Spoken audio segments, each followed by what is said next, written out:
Welcome to the Colts Squad Show. I'm your host, Derek Schultz, and it always feels good to win down at Lucas Oil Stadium South, doesn't it? And I'm Zach Hicks. I'm going to say the same thing I say after every post game is winning cures all, and I feel cured right now after another win. I'm Alan Pinkett, former player. All I have to say is people want to call him Indiana Jones. I like to call him Danny Wins. Colts Nation, rise up. It's the Colts Squad. Everything Indianapolis Colts every week. Covering all the big hits and game-changing plays from the Circle City. The way only the Locked On Podcast Network can. It's time to squad up. The Colts Squad Show starts now. Welcome in another Victory Sunday for the Colts Squad Show, and thanks as always for making us your first listen of the day here on the Locked On Colts Network. This episode brought to you by Mazda. Like our players, we sweat every detail because when you make every move count, pulling off the unexpected is only the beginning. Stay tuned later for highlights in this week's Moving the Game Forward. Mazda, move and be moved. I'm Derek Schultz. I've been a longtime sports talker here in Indianapolis. I'm joined by Notre Dame legend and former Oilers running back Alan Pinkett, and you everydayers know Zach Hicks from Locked On Colts, and hopefully we'll get Jake Arthur coming up a little bit later on. He is at Lucas Oil Stadium South, air quotes, down there in Nashville, where the Colts had knocked off Tennessee 41-20, and today we're going to be recapping a relatively easy and stress-free win, which is always nice, especially for a division road game, as the Colts start off not only 3-0, but 1-0 in the AFC South and 1-0 away from home. Another solid showing from Daniel Jones in this offense as they continue to be efficient and sharp and putting up big numbers at 41 points. I know 7 of that is from Kenny Moore in the defense, but another strong showing from the O. Week 3 studs and duds. Every week, we'll talk about the standout performers and some of the performers, it didn't stand out so much. And what's up with the pass rush? Looking on paper, you'd be like, hey, this is pretty good, right? But watching the game and understanding the context of what the Titans were dealing with injury-wise, left a lot to be desired, I thought. So, again, Zach, it feels good to nitpick, though, right? Because that's exactly what we're doing here. We're nitpicking. All in all, you couldn't have asked for a better first 3 games from this Colts team. Yeah, your goal for me, at least, and I know Alan's going to get into his checklist, obviously, of what you want to do at each season. But when it comes to how I view the NFL season is like each month just come out at 500 or better and you'll be in the playoffs. Obviously you want to be better in some of those months to have that winning record, but 500 or better each month and you're going to have a good chance of making the playoffs or at least be an above average team. And they're already guaranteed to have an above 500 September. We still have one more game left here. They're 3-0. They're ahead of the AFC South. And if I told you this is how it was going to start this season going into the year, you would have called me crazy. I would have called me crazy coming into the season. The Colts offense averaging 34 points a game, well over 400 yards per game. They're doing it through the air, doing it on the ground. The quarterback play's been great. The running back play's been great. The O-line's been very good. And even the defense, I think, has been probably the weaker of the 2 units. But I think the defense has been pretty up and down, but pretty fine overall. So yeah, this Colts team sitting at 3-0. They're 1-0 in the division. They've won 2 home games already. This is the best kind of start that you could possibly ask for the Colts, and 2 blowout victories as well to start the year. So yeah, this has been fantastic for the Colts, and hopefully they can ride this train a couple more weeks or at least the rest of the year. Let's go 17-0 at this point. Peyton Manning had them ready to go back in 2009. I mean, look, Derek, were you covering the team back in 2009, Derek, when they started that? Yeah. So back in 2009, you covered that team the last time they went 3-0, and they carried that to 14-0. Let's keep riding this thing. Let's keep carrying it to the end of the year. Well, I can't understate how impressive that win was because let's face it, it's tough to go on the road.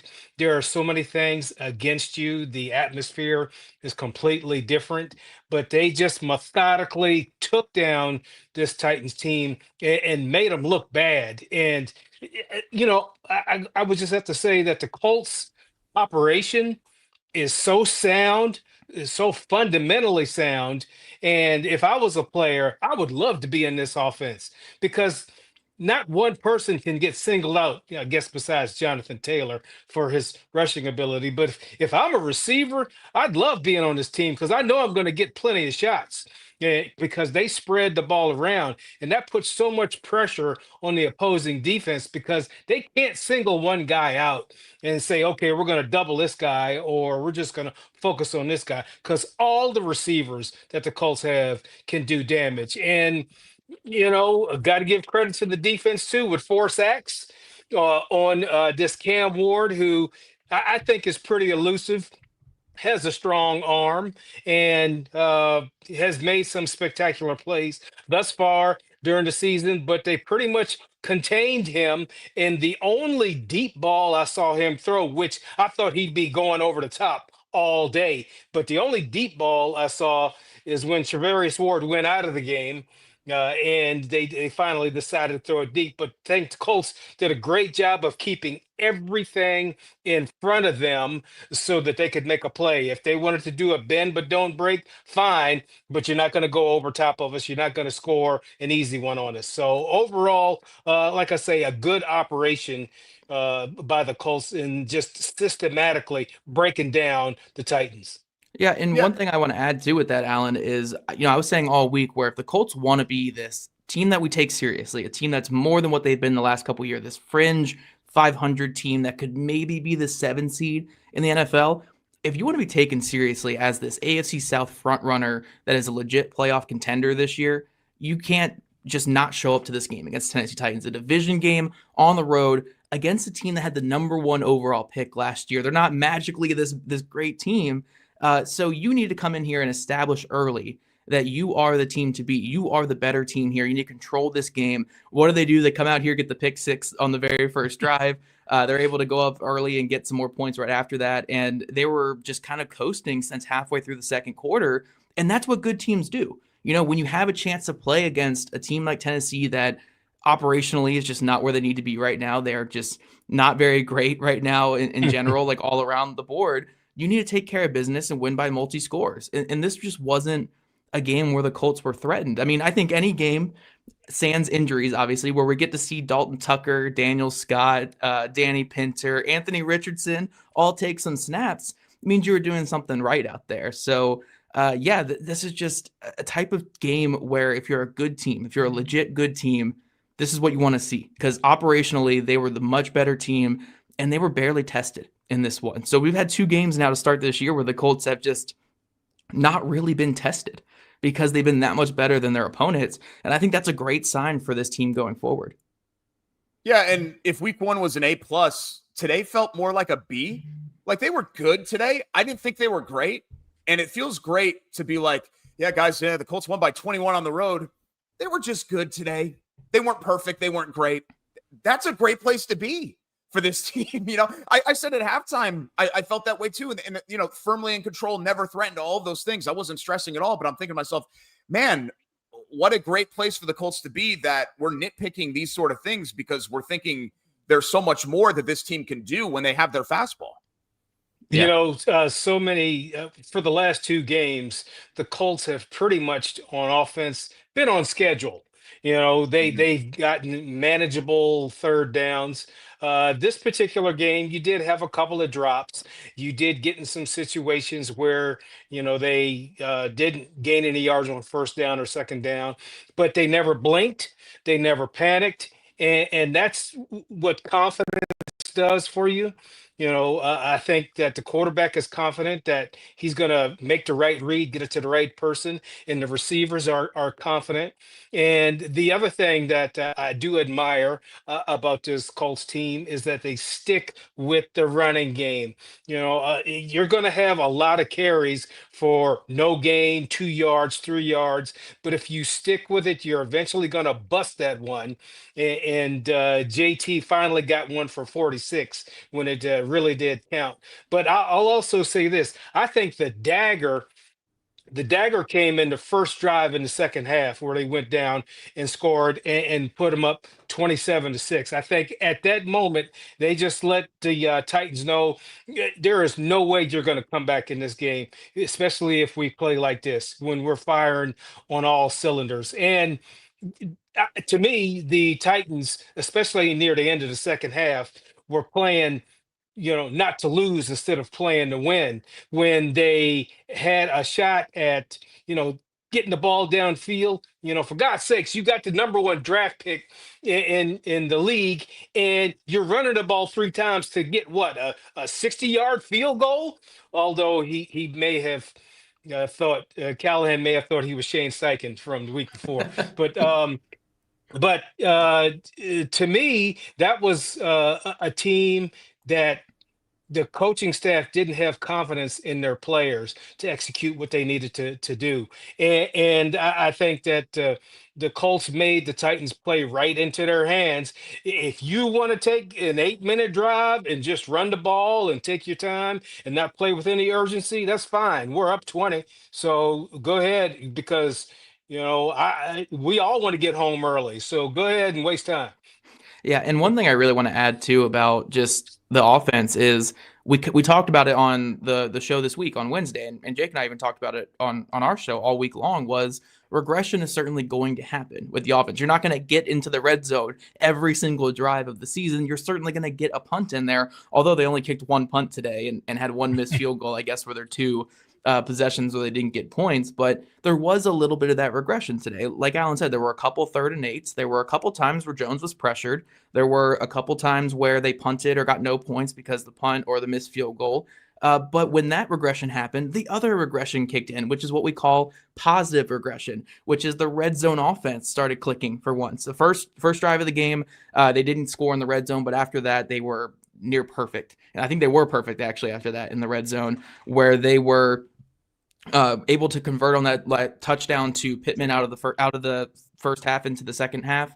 Really great play by Daniel Jones, just finding that high-low and ripping it over the middle. Jonathan Taylor, they started giving him the ball more in the red zone, and we saw him punch it in, and then we saw them finish off the big plays like Taylor's long run. So, again, you can talk through these first couple weeks where it's like, oh yeah, the Colts, there's some regression here. They're playing 2 bad teams in the first couple weeks, yada, yada, yada, like all these things here. But for wherever there's going to be some negative regression, you'll get some positive regression. I think at the end of the day, this is a good Colts offense. I think this is going to be like a top 10 offense by the end of the year, as long as they stay healthy, just because they just have so many pieces and so many weapons and a quarterback that knows what he needs to do. The big question will just be, how long can they go without turning the ball over? Because that's the other big regression part that we're waiting to drop here. So we'll see if that one eventually drops, or maybe they just don't turn the ball over this whole season. But on the other side, on defenses, can they kind of clean up some things there? But overall, yeah, I think this is going to be a pretty good Colts football team. And I think they've shown everything you need to see for them through 3 weeks. I mean, coming into the year, I wasn't the most optimistic about this Colts team. You guys watching all know that. I wasn't super optimistic about this. But for me, I'm someone who changes my opinion, and with more data and more information available, I don't know what more you need to see from Daniel Jones and the Colts offense through 3 weeks to say, like, yeah, they're going to be pretty darn good this season on that side of the ball. And even on defense, I think there's some good things there too. So I'm feeling really good right now. I mean, look, 3-0, you're going to feel great, but I feel really, really good about everything that's happening with this Colts team. To have 2 blowout victories to start the year and then winning against a playoff caliber team like the Broncos. Yeah, I'm really loving what we're seeing here from this Colts team. Yeah, that's the other thing. Yeah, Go ahead, Alan. I was just going to say that I think the Titans gave the Rams last week a much tougher game, even though they hung in there for the first half and then finally lost steam.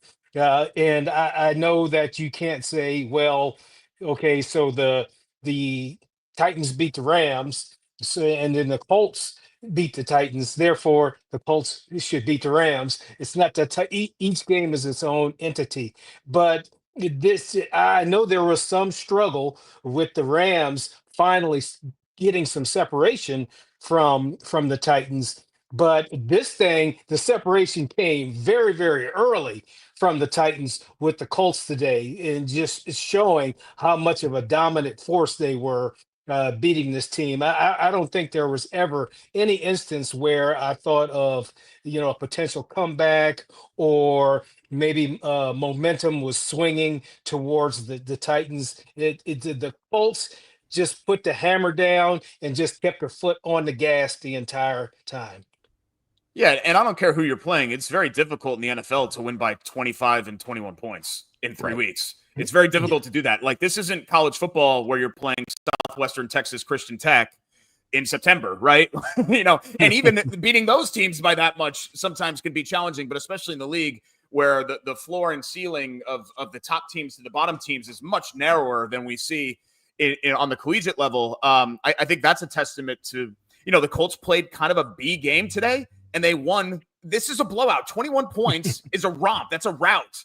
And for them to have that ability to do that and play a B game, I think says a lot about where they are here at this early portion of the season. But Daniel Jones and the Colts offense, guys, they've now done something that not even Peyton Manning's Colts teams did. We'll tell you what that is next, and we'll talk about another good day from the Colts offense and cleaning up some things on the defense when we return on the Squad Show.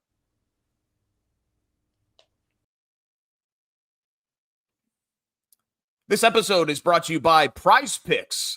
The daily fantasy app where making the right call can actually pay off. You and I make decisions every day, but on PrizePicks, being right means cashing in. With football back, PrizePicks is the simplest and fastest way to get in on the action. Just pick more or less on 2 to 6 player projections, and you could turn your takes into real prizes, all in less than 60 seconds. If you go through and you needed to get locked in more on the NFL season, you're already locked in on the Colts, right? Look no further than PrizePicks. You can check projections on individual players. It's quick. It's easy. It's a great way to follow along with all the other games besides just Indy. Download the PrizePicks app today and use the code LOCKEDONNFL to get $50 in lineups after you play your first $5 lineup. That's code LOCKEDONNFL for $50 in lineups after your first $5 play. LOCKEDON NFL. $50 in lineups after you play your first $5 lineup with PrizePicks. PrizePicks, it's good to be right.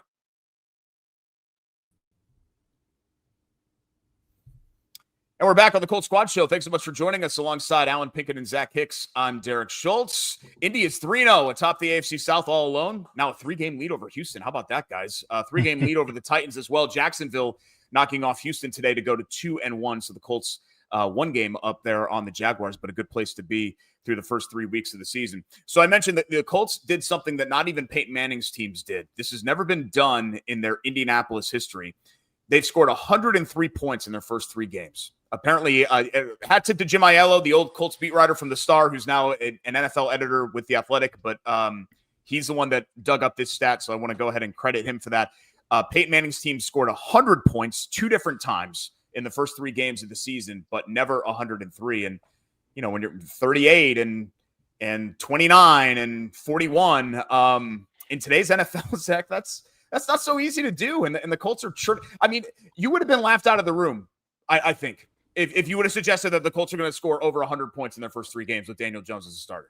Yeah, for sure. I mean, especially in the nature of the NFL right now is we see a lot of low-scoring games across the league. We've seen in the last couple of years, it's kind of been a defensive renaissance in the sense where the Fangio cover 4 has come back into style, and this style has limited explosive plays for opposing offenses and just limited scoring. I mean, look at that Jaguars and Texans game that happened today. That was an ugly, low-scoring game. Cleveland Browns and Green Bay Packers today was another ugly, low-scoring game. The only time we really see it get out of hand is when defenses are scoring, like we saw in the Vikings game today. It got out of hand because the defense was scoring every single time for the Vikings. But you rarely see an offense like this, where the offense is just not punting the ball, not like they're getting points on pretty much every drive. And the crazy part is, with how well they've played throughout these first 3 weeks on offense, you could arguably say that the 103 points that they've scored is probably lower than what they should have scored because of the failed red zone trips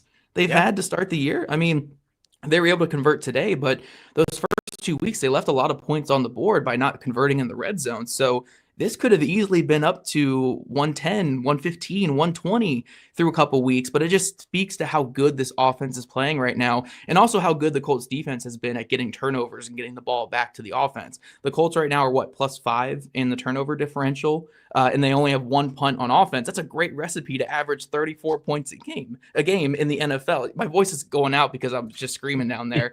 I think it was all from that Tyler Warren block on the fullback on the Jonathan Taylor run, but yeah, it's like when you have everything just working together like this, you have complementary football, your defense is taking the ball away, your offense is just moving the ball forward and getting into point range every single drive. you're going to be able to put up points in the NFL. So there's still some things to improve, but overall, I think this offense has just been fantastic. And again, I don't know how you slow them down right now.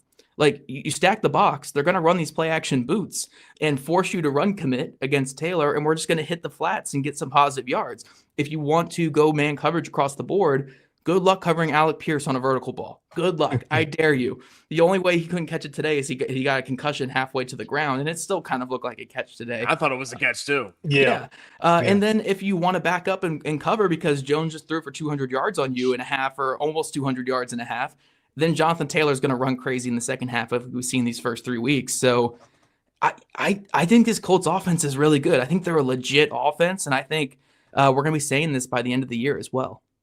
I would love to say that the number of points is a reflection on all the different rule changes since Peyton Manning has been in the game. But I can't, because there were some games today that were low scoring where defenses really dominated. But if you don't punt and on a majority of drives you go and score, the points are just going to accumulate. And right now, do we think that this offense has maxed out? Have they scratched the surface of how good they're really going to be? I don't think so. I think what we see is greater potential for this offense. Now, they haven't, had the turnover bug hit them, and for the most part, been healthy. And that's probably the hardest thing to overcome is health, injuries, things like that.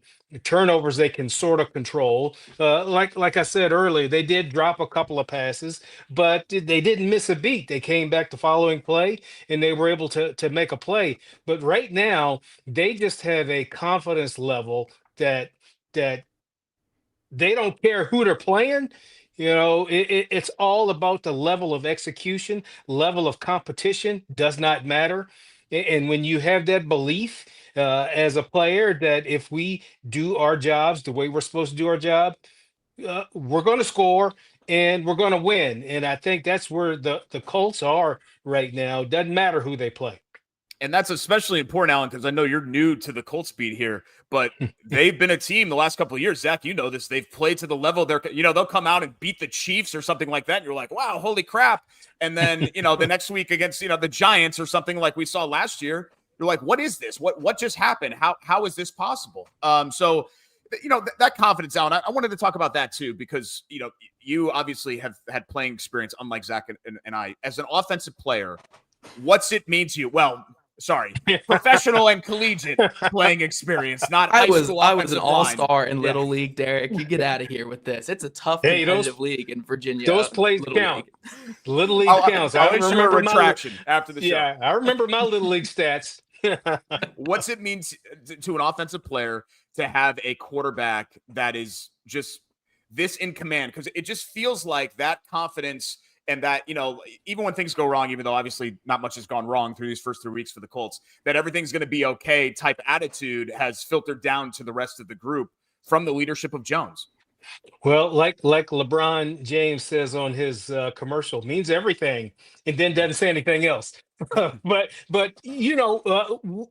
there's a feeling that emanates down through the players that if the quarterback is making plays, then you feel obligated to make plays. And if the quarterback is getting the ball to you and doing the things he's supposed to do, then you feel that it's a must that you hold up your end of the bargain. I've been in situations where, like when we had Warren Moon, we could cruise a little bit because we knew at some point Warren was going to make a spectacular play somewhere down the line. But then when Warren got hurt, we all collectively said, we got to step up our games. And we did that with a quarterback named Cody Carlson. But all that did was get Cody Carlson a $3 million contract. And people started saying that, Cody was better than Warren, in which no way, no how. But when you just get that feeling, it just emanates down. If the quarterback is executing to damn near perfection, you can't help but try to sustain that level of excellence because you get success, and success is contagious. And confidence plus success means wins. And that's what's happening right now. Yeah, and the big thing to make note of with Jones too is pretty much any quarterback that's making it to the NFL can operate when everything's smooth in front of him. When the offensive line gives you 4 seconds, when receivers are open, where the first read is there. And I think that on those aspects, Jones has been fantastic this year. But the one area that I had massive questions about him coming into the year was, what does he look like on those plays where everything isn't perfect, where the offensive line's getting beat, where receivers aren't open, where guys are dropping balls and you're behind the sticks, there's a penalty and you're behind the sticks. And I had real questions about that. But through 3 weeks, I don't have many questions about that anymore because he has answered the call every single time. I mean, to just look at today where, he hasn't been much of a runner this year for the Colts, but we saw that scrambling ability on multiple big plays, and the Colts were able to steal some points. I think it was on the first or the second offensive drive in this one with that incredible scramble drill that he had on 3rd and long to get them that first down. That's one of those big plays. Again, that was like a 3rd and 8, 3rd and 9, I believe is what it was. Pressure up in the middle and on the outside. He's able to get around, get out of that sack, and create a 17-yard run. That's stealing points for your offense. And it goes back to the overall point. How do you get to 103 points through 3 games? Well, that's how you get there, is when you're stealing points, when you have those plays where you're going to be in situations where you should typically be punting, or like disaster happens with other players, your quarterback needs to bail you out. And I think Jones, albeit the offense is playing at such a high level that Jones hasn't had to bail them out a ton of times, but when he's had to this year, he's answered the call. So, I mean, I think any question you've had about Jones coming into the year, I mean, again, I had a ton of questions about him coming into the season. Most of them have been answered. He's just playing great football. Like, even today, where the stat line wasn't as gaudy as it was the last 2 weeks, I thought he played some outstanding football today, and he's a big reason why the Colts got another victory. And the scrambles, the successful scrambles are important because you want to get that on film, because you want to get the opposing defensive coordinators thinking, oh my God, he will run. He won't just sit back there like a statue. Do I need to employ a spy, or do I play less man to man because he might, withstand that wave of the rush and then get out and run and bust us for 20 yards. So very, very important to put that on film. And to me, he's just athletic enough. He's not the athlete that Anthony Richardson is, and Cam Ward is another great athlete. But at the quarterback position, you let your arm do the talking. And then every now and then you just use your legs a couple times. And that's just to confound the defensive coordinators around the league. Yeah, and one thing I'm seeing in the comments here, people are saying it's called Danny Diamonds. I think that's what Rich Eisen said.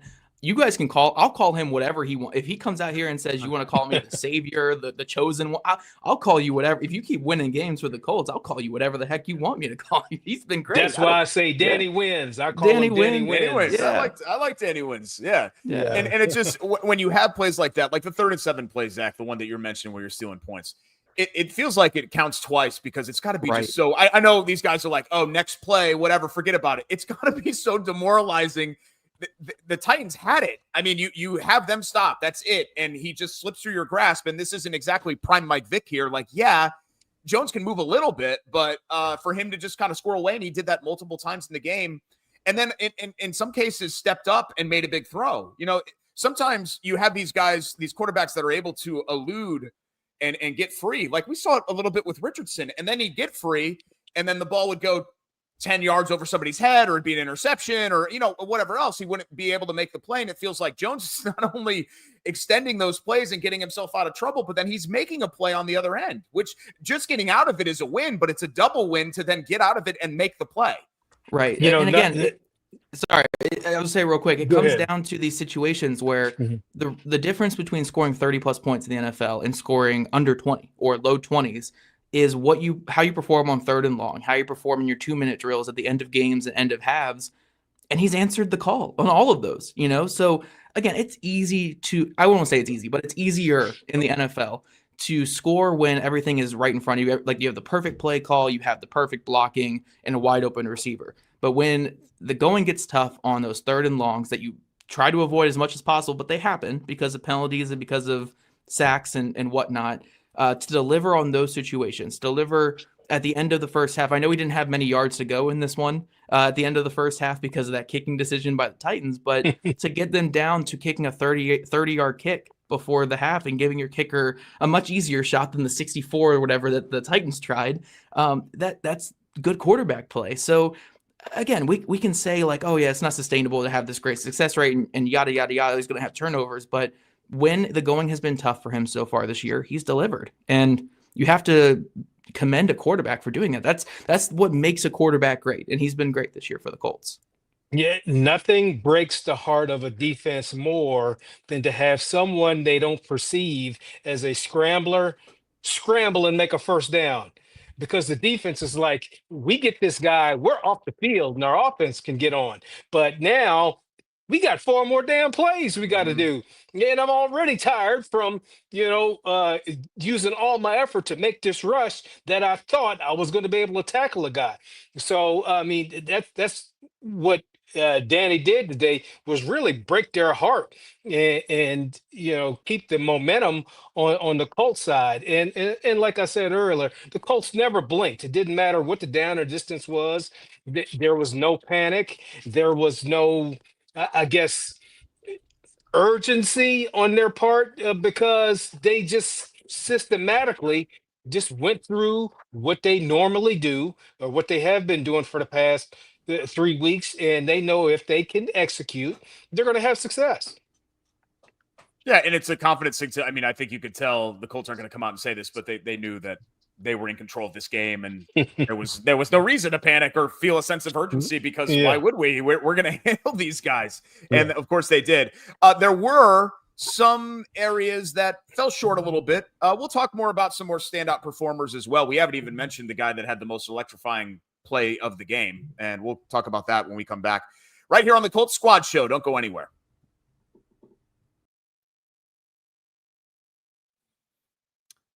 This episode brought to you by Mazda's moving the game forward. For those who believe it's not just about playing the game, it's about redefining it. There are moments that do more, that put points on the board for the Colts, and this week's moment that moved the game forward. What an incredible run by Jonathan Taylor. It was essentially a walk-off shot, made the game 31-13 at that point. A spinning, slicing, dicing, God, I sound like Chris Berman when I said 46-yard touchdown from JT.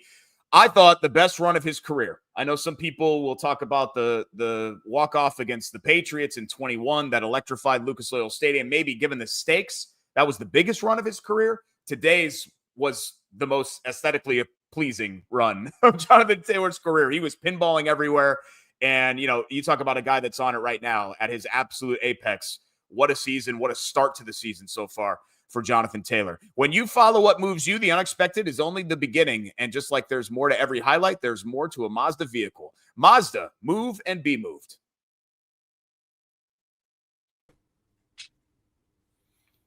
And we're back on the Colts Squad Show. Indy has a pretty easy time with the Tennessee Titans, 41-20 to move to 3-0. Thanks so much for joining us. We are your home for post-game recaps all season long. I know some other outlets do recaps or shows or podcasts or whatever else. I think we're the only one that does like this immediate right here.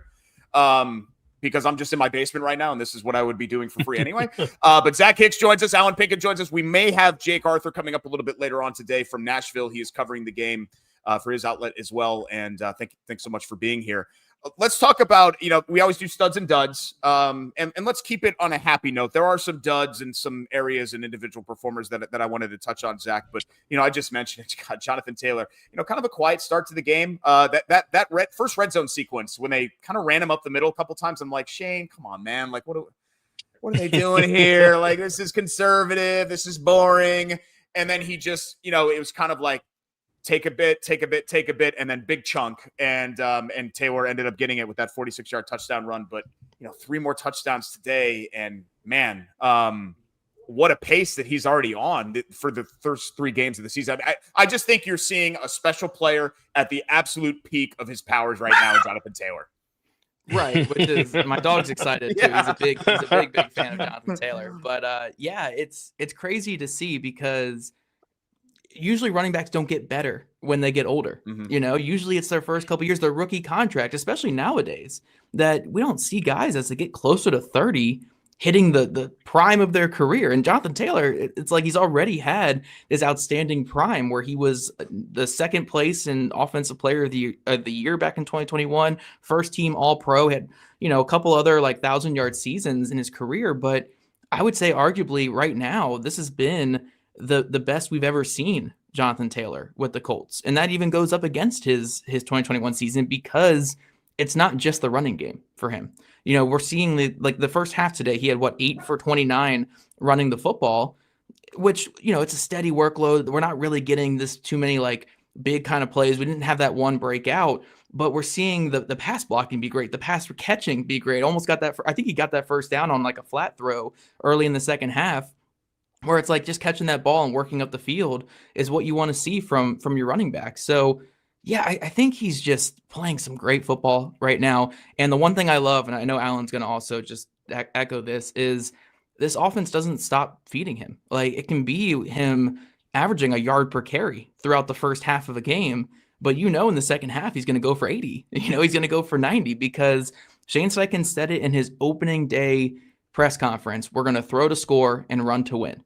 And he has been that this year in particular. It has been throw all first half, open up the defense, get the defense backed off, and then it's all Jonathan Taylor in the second half. We have seen it in all 3 games where Taylor has just been a dominant force in the second half of these games. And a big reason why the Colts have been able to expand their leads or come back against the Broncos last week is because Taylor's been carrying a lot of the offense in the second half. So credit to the Colts for just not, again, everything operationally is just so great right now because they can see something not working. And it's not like they'll say like, okay, we have to go away from Taylor. Taylor only gets 8 carries in this game. It's not working in the first half. Don't worry. It'll pop. It'll pop. We have Jonathan Taylor back there. It'll pop in the second half. And again, he goes from 28 in the first half to, I think he had just under 100 today or just over 100. I can't remember if he got over that 100-yard mark, but just a special player, and he's having a special season, and the Colts are feeding him the way that he needs to be fed. Well, it's pretty common knowledge that if you're a full-time back, that you last about 6 years. And you what happens is you take so many hits that you do tend to lose some of your athleticism, but you get smarter over that period of time. And to me, Jonathan Taylor runs smart. He when he gets in that little scrum where he's only going to gain 1 or 2 yards, he protects himself. If he has the opportunity to spin out and get a couple extra yards, you can. You got to pick and choose your times where you're going to use your explosiveness or not. But the one thing he does have that not every running back has, and this wasn't on his long touchdown run, but his short touchdown run, is guys got to be able to smell the end zone. Not every running back has that. You get that close to it, you got to fight and scratch and claw to get across that goal line and just not be denied. And he definitely has that. You get down close down there, you just pretty much dare the defense to stop you because if you're going to be that close, you might as well get in. And I think he has that smell the goal line type of mentality when he runs. And to go along with his already good athleticism and great balance and just the patience, because what happens in a game when you're getting stuffed for 1 and 2, you're like, damn it, give me that ball again, because if I just make one more little alteration, I'll bust this thing. And fortunately, the Colts don't put the running plays on the shelf. I've been on teams where you try a couple runs and you get 2 yards or 0 yards. They won't call that play for the rest of the game. But I think the Colts are smart to know that these running plays, if you keep feeding them, eventually one's going to bust. And now the proof's in the pudding. We've seen it 2 weeks in a row where you're thinking, oh, there's no way he's going to get to 100 yards this game. And then boom, here he comes, sub 50 or plus 50. He gets a big run. And that's just a valuable weapon to have, not to mention the fact that I'm sure that defense doesn't appreciate getting hit on by Quentin Nelson and some of those other guys. I mean, they're just getting hit every damn play. And, that wears on you, especially when a back, has a lot of lead in his behind and is bringing some force too. One is eventually going to break. So just happy to see that the Colts continue to depend on the running game because Coach Steichen is right. You throw to score, but you run to win. Yeah, Russ Tucker pointed that out. I don't remember which Titans defensive back it was, but Nelson was coming basically full speed at him, and it was the ultimate light flashes before your eyes type thing when you see 56 coming around the corner like that. But Zach, one other stud I wanted to get to, and I'll admit you're more of the expert than I am here in this area. I'm basing this maybe more on vibes, but just kind of surface level what I saw from the game. It felt like you noticed that Charvarius Ward was back there. And made a couple of plays as well. And it just changes the dynamic, I think, for that defensive secondary when he's on the field as opposed to when he's not. Yeah, I'm bummed that they got the holding call on him in that red zone because I really wanted to see the whole clip to be like, okay, was he really holding there? Because outside of that, I thought Charvarius Ward was fantastic for the Colts. And in a day where I think when you're looking at this Colts defense, they looked, I don't want to say they looked overmatched or anything like that, but you could see that they're just not the most talented unit back there. They're still figuring some things out. And they have, a couple guys that were, Bocce was a special teamer in Cincinnati. Xavier Howard's coming off of his couch from last season. It's not like the most well-oiled machine back there on defense, but Charvarius Ward looks like a different animal for this team. He is just a pure lockdown corner. He was all over receivers all day. I still think, even with that one pass breakup being taken away because of his holding call, I want to say he had 3 pass breakups in this game, or it felt like he had even more because he was just involved on so many plays. So yeah, it just helped. I mean, schematically, you get one side of the field locked down, and then to also have the performance on top of it, though, where it's like, if they're going to throw at him, he's going to make a play. He had the huge pass breakup early in the game on the in-breaker to Ridley off the blitz. He had another one on an outbreaker to Ridley towards the goal line late in the game. And then again, I thought he made a great play on that one where he got called for a hold. But yeah, he's just been everything. The 2 guys they paid on defense this offseason have been everything the Colts needed. And I struggle to see where this defense could be without those guys because they have just helped so much on that end of the team. I would say that his biggest fan, Davis' biggest fan, is Lou Anarumo. Because when you have a lockdown corner, it just frees you up to do so many more things. You can take a chance blitzing the safeties. You can send 5 or 6 people because he's got his guy on lockdown and they're not going to be able to have success. And there is such an incredible difference from this week to last week, in terms of defensive back play. And for that matter, the Titans didn't even try to go over the top when he was in. It was only when Edwards got in there. It's like, okay, let's try a shot deep. But a lockdown corner means so much to your defense because there's just so many more things you can do to the offense. As we continue with studs and duds, I was saving a look at this for the last segment, but, one of the standouts, I think, today, maybe in a bad way, in the fact that he didn't stand out at all, considering the situation, was Leatu Latu. Now, the context being coming off a hamstring injury, right? And still, this is a young player in year 2. I know people online saying, well, everyone's running out of excuses for Latu. It's hard to not be disappointed with today's performance, though, Zach. This was a game where you thought he was going to eat, or you thought he should eat, and he did not eat very much today, and blew some other, staying outside and things like that. Just simple things as well. Just wasn't a good game from Leatu Latu. Yeah, I've been critical of him. Not critical, but I've been on him about needing a big season this year since the offseason. But I will be a little bit more forgiving than I think most are for this game because I think it was clear he wasn't healthy in this one still. I want to say his snaps were probably at 40 to 50% of the defensive snaps at best. And typically he would be up around 60 to 70% if healthy. So you could tell he was on a little bit of a pitch count out there. There were legit multiple series in a row where it was just Ebukam and Tyquan Lewis out there instead of him. So I'm not going to go too hard on a guy who was probably hurt out there. But we're going to have our full conversation, I think, in the last segment about just the pass rush in general, where you have a day where you have 5 sacks or 4 sacks, whatever it was, and it's not that that's a great number to have. You want to have the sacks, but there needs to be more pressure. There just needs to be more pressure in a game like this where you're going against multiple backup offensive linemen, a quarterback who was holding the ball for like 3.5 seconds. And even if you're not going to get those sacks, if you're not going to have constant pressure, you have to keep the rush lane integrity. And that was really the biggest concern with the defensive line today, was just in the run game and also in rushing the passer. So many outside, there's like quarterbacks getting outside the pocket, runs get like bouncing outside from inside runs, bouncing outside. It's like, we gotta keep the outside integrity. If you're not going to win your rush, at least keep your rush lane controlled. And I think that was the bigger concern right here for this game. But I'm not going to get too hard on Latu for this one. I think he's still pretty hurt, but it does kind of show again where it's like, if Latu's not healthy, the Colts aren't going to get a ton of pressure overall up front, because teams are just going to double team DeForest Buckner, and the other guys are just not going to win their rushes as consistently as you'd like. Well, my takeaway was that he must not be healthy because he was limited on snaps.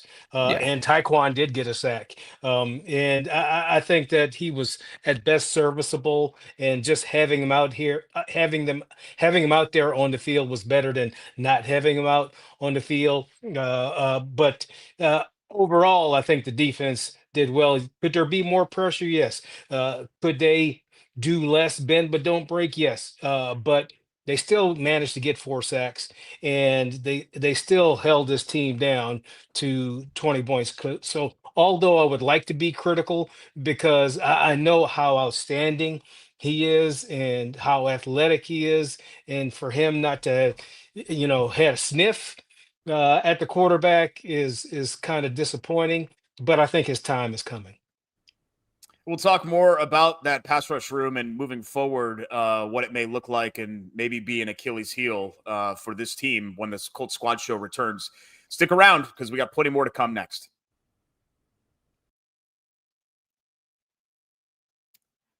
This portion of the show brought to you by our friends at FanDuel. The NFL season is here, and FanDuel is making sure you are ready for kickoff with a can't-miss offer. Right now, new customers can bet just $5, and if your bet wins, you get $300 in bonus bets to use across the app.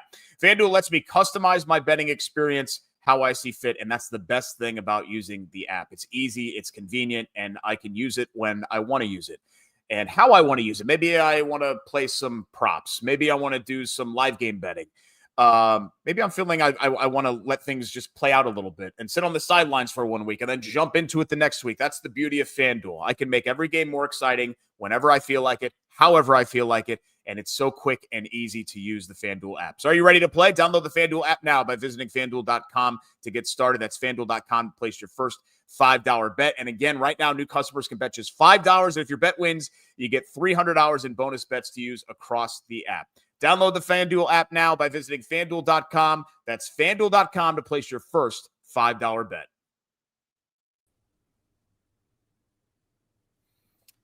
Back for a final time here on the Colts Squad Show alongside longtime NFLer and Notre Dame legend running back Alan Pinkett.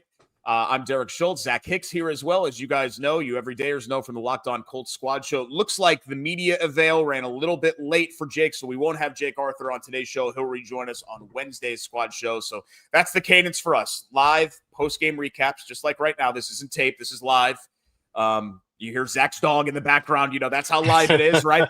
9 p.m. Wednesday as well for the Colts Squad Show. We'll get together as a group. And then, of course, Jake and Zach have your great everyday Colts coverage Monday through Friday with the Locked On Colts podcast as well. But, guys, just to kind of tie a bow on the pass rush before we look forward to next week for our first look at week 4, it just feels like an area, Zach, where they're going to have to be I think it goes without saying they're going to have to be a lot better, but it's going to dictate what the ceiling is for this defense. Like, none of us are expecting this to be a great defense. Like, if you think this could be a top 10 offense, and I would take a top 20 defense, honestly. I think the Colts would be a playoff team with that. That's how much potential I think the offense has.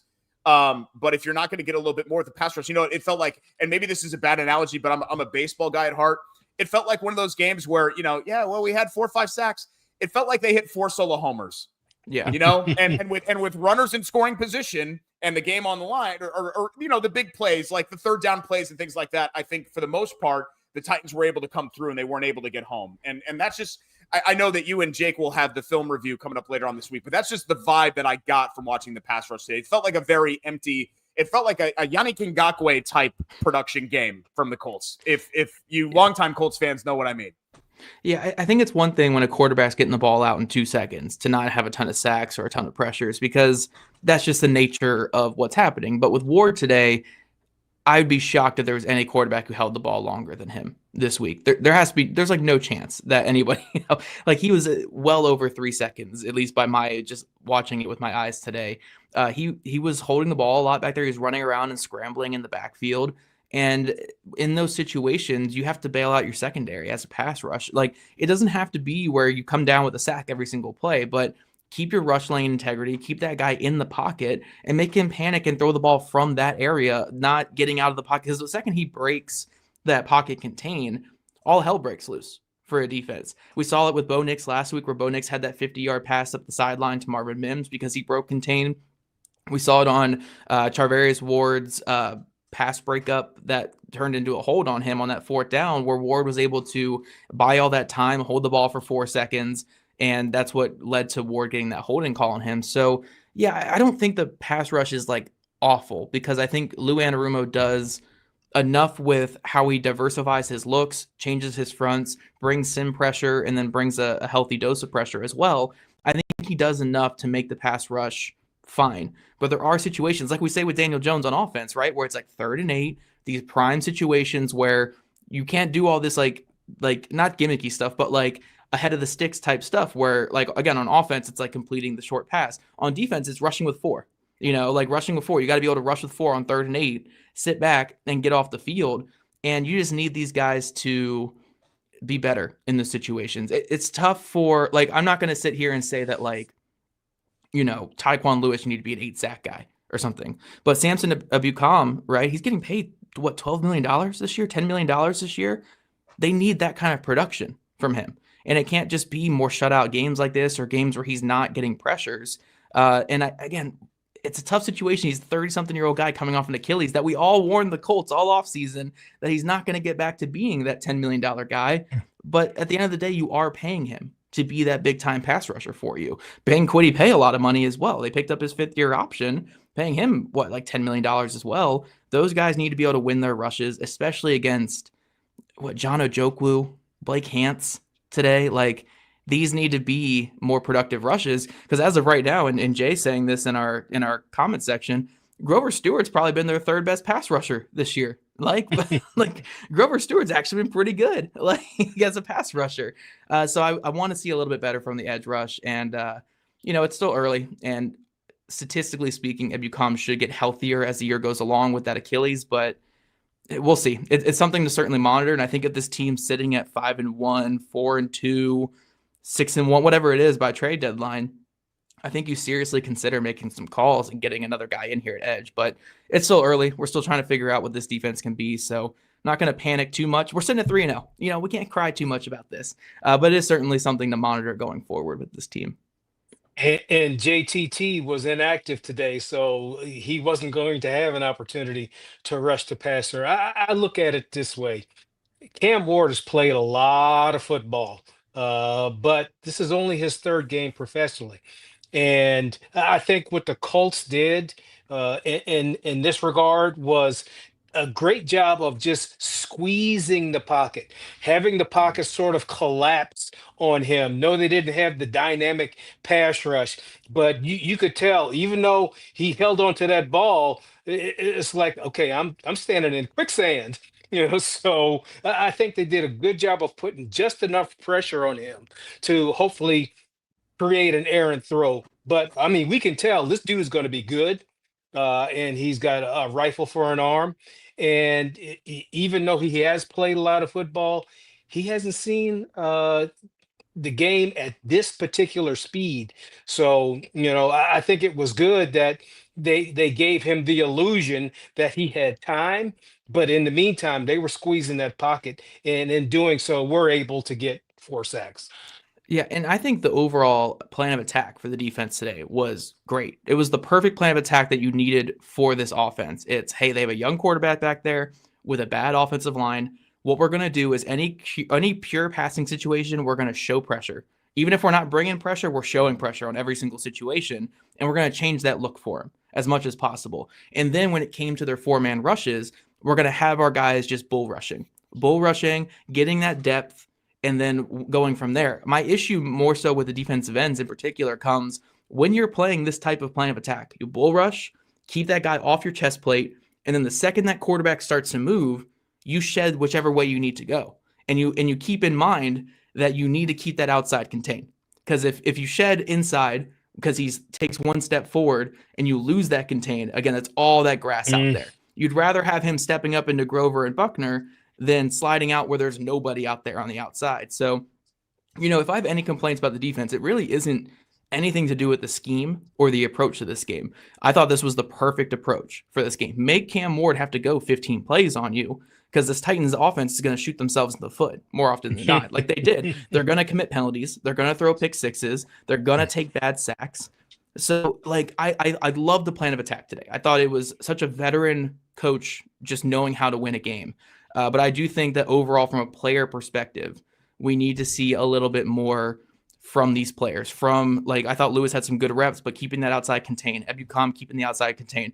Xavier Howard avoiding the pass interference or the holdings in the end zone yet again that we saw in this one. The linebacker play just needing to be a little bit better. I think the overall play from players on this defense can be better to match how good I think this scheme was and this plan of attack was.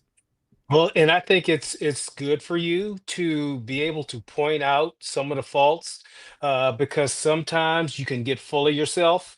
You're 3-0 now. Should I start booking rooms wherever the Super Bowl is because we're 3-0? No, you got to stay on your game. And Zach, you sound a little bit like a coach because they're going to point out all these things you pointed out because if you don't think you can get any better, then you've already lost. You've got to go into each game thinking I need to improve. In fact, that's sort of my mentality is don't tell me how good I am, tell me how I can get better. Yeah, and so I'm sure that these coaches are going to point out the mistakes, point out the shortcomings, and try to achieve what is unachievable, which is that perfect game. Yeah. Only a couple minutes left here, guys, but I was looking at the week 4 schedule, and Eagles are playing the Buccaneers, and both of those teams are 3-0. Rams had about the most heart-wrenching way to possibly lose, a run back block kick to lose to the Eagles. But this is a very, very good Rams team, and I think clearly, guys, the biggest test of the season, especially considering that you're going all the way out there. I mean, this is a season where the Colts are going to have to go to California twice and Germany. So I think, weighing the context of where the Colts go from here, this is a slate that I think contextually is going to be challenging. Not just the fact that you have to play the Rams, but the fact that you have to make these multiple trips out west and these long trips out there. But Zach, I'm fascinated to see what they're going to do next. Yeah, absolutely. And, as a player or as a coach, you can never think this way. But me as a fan, I can certainly think this way. We're kind of playing with house money at the moment when it comes to this upcoming game, where this upcoming game is an NFC opponent on the road, pretty good team. And you've already kind of clinched September as being a winning month for you. So this should be the game where it's like, again, you don't want your guys to come out here playing with nothing to lose and all these things. But for me, it's really just a game where go out there and just throw your best punch at a good team. Go out there and show that you're for real, like they have these first 3 games, and do what they've been doing. But for me as a fan, it's kind of one of those where I go into a Sunday just breathing a lot more calm. Bringing a lot more calm because it's what we've been off to a great start this year. I know this team's going to come out and play well. We're playing with house money currently, but if you come out of this game with a win, a road game in the NFC against a good Rams team with a good quarterback and good offense, I mean, we might be having to get more optimistic on this show. I feel like we're already really optimistic right now, but I think because they set themselves up well right now, this Rams game, again, every game is a must win. You want to win every game, but this Rams game isn't like a must win. You have to win this game or else. You're sitting pretty well right now. If you're going to drop any NFC games, fine. But heck, I want to keep this thing going right now. Like I said at the beginning of the show, Derek, let's match that 09 Colts team. Let's get to 14-0, 15-0. Then we can get some Richardson snaps at the end of the season when we're already undefeated and resting our starters. But yeah, no, I think they set themselves up so well to where like you can kind of weather the storms of some of these road trips that they have to take this year. Yeah, I want to see the 14-0 Colts and 0-14 Zach Hicks pregame predictions. Oh yeah, I want the combination of those two things. I'm ready to go all year without getting a Colts prediction right. I solidified myself after week 1 where I picked against the Colts and they won. Where it's like I'm going to do this every week. We'll see. I'm 0-3 right now. Yeah, I'll tell you this: the players savor a situation like this upcoming game against the Rams, because the players don't live in a silo. All right, they read the paper. Of course, I'm dating myself when I say they read the paper, but I'm sure all week long they're going to be told how good this Rams team is. All the pundits are going to say how good the Rams are and how exciting that is for a player to be able to go up against that type of competition, to go into a situation where they've got an opportunity to prove that these 3 wins were not a fluke, that they are for real. That just creates more excitement for the player. And I think you'll get a good showing from the Colts. It's going to be a great one. Thanks so much for joining us on the Colts Squad Show. We are your place for live game recaps following each and every Colts game this season, but we'll have a Wednesday show too at 9 o'clock. We'll be back with you then to recap the first injury report of the week, first practice of the week, and get you set for a massive Hollywood showdown with the Rams. But until then, follow us at Locked On Colts on socials and check out the other great content on YouTube and TikTok, and we will see you next time right here on the Squad Show.